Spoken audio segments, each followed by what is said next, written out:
இறை வார்த்தை மத்தேயு நற்செய்தி அதிகாரம் 23 இறைவசனங்கள் 13 முதல் 22 முடிய.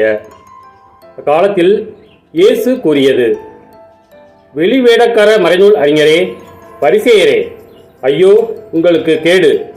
மக்கள் நுழையாதவாறு அவர்கள் முன்பாக விண்ணக வாயிலை அடைத்து விடுகிறீர்கள். நீங்கள் நுழைவதில்லை, நுழைவோரையும் விடுவதில்லை. வெளிவேடக்கார மறைநூல் அறிஞரே, பரிசேயரே, ஐயோ உங்களுக்கு கேடு! ஒருவரையாவது உங்கள் சமயத்தில் சேர்ப்பதற்கு நாடி என்றும் கடல் என்றும் பாராது சுற்றி அலைகின்றீர்கள். அவ்வாறு சேர்த்த பின் அவரை உங்களை விட 2 மடங்கு நரக தண்டனைக்கு ஆளாக்குகிறீர்கள். குருட்டு வழிகாட்டிகளே, ஐயோ உங்களுக்கு கேடு! யாராவது திருக்கோவிலின் மீது ஆணையிட்டால் ஒன்றுமில்லை. ஆனால் அவர் கோவிலின் பொன் மீது ஆணையிட்டால் அதை நிறைவேற்ற கடமைப்பட்டவர் என்கிறீர்கள்.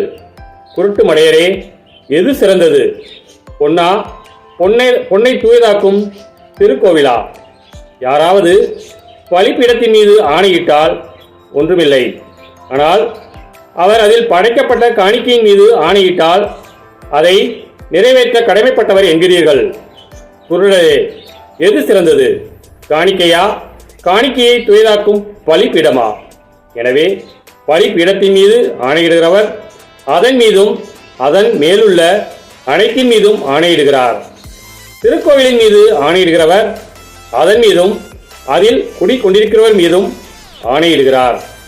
வானத்தின் மீது ஆணையிடுகிறவர் கடவுளின் அரியணை மீதும் அதில் வீட்டிருக்கிற கடவுள் மீதும் ஆணையிடுகிறார். கிறிஸ்துவின் நற்செய்தி.